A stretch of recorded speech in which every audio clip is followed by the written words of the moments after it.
Okay, let's start with an example from chapter 6, second order differential equations. We have an RLC circuit with some given values. So first of all, let's write a general equation that is equal to this equation number 1.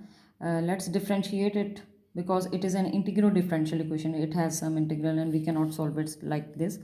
So after differentiating this equation 1, we get this second order differential homogeneous equation. We are calling it a homogeneous equation because this is equal to 0.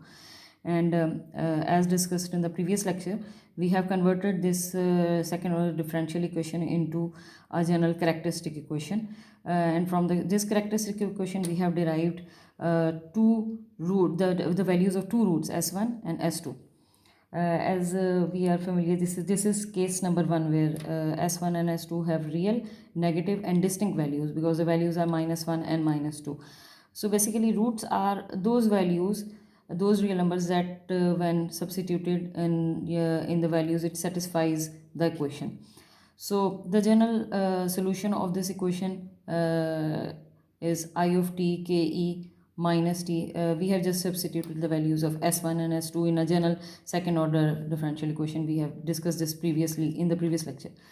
So to calculate these values of k1 and k2, we need to solve it with some initial conditions.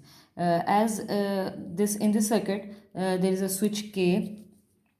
This switch k was obviously closed at t is equal to 0.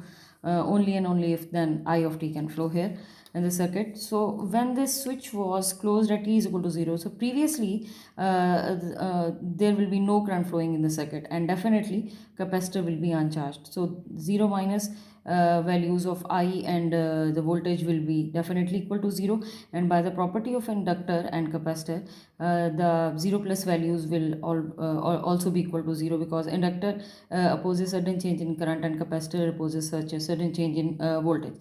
So substitute these values in this equation number 1. In this equation number 1, we have put t is equal to 0 and we have these values. So I of z is also already equal to 0. So this term cancels out and this term also cancels out. And we get this value as di by dt is equal to v by l, and as v and l has a value of 1, so both has a value 1, so this di by dt is equal to 1. Its value comes out to be equals to 1. So put this value in this equation because we want to calculate the values of k1 and k2. So put this equation number 2 in this equation number 2, put t is equal to 0, then we get this value there.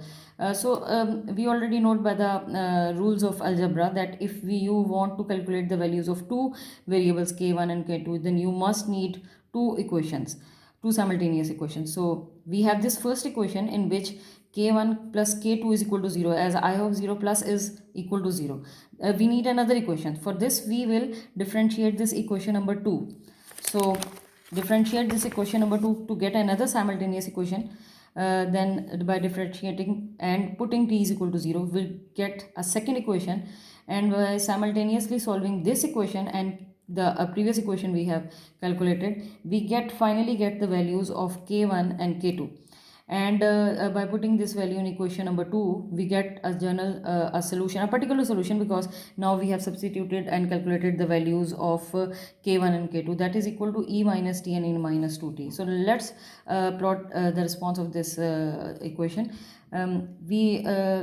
Basically e minus t is an exponential decaying exponential, and its time constant is 1, and the e minus 2t has a time constant of -1 by 2, so it has a sharp response.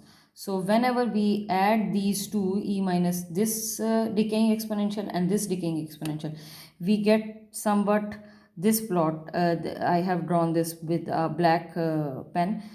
So you can get this the help of this from the book. Later on in the upcoming lectures, we will discuss that why such response is how this response associates with the values of S1 and S2.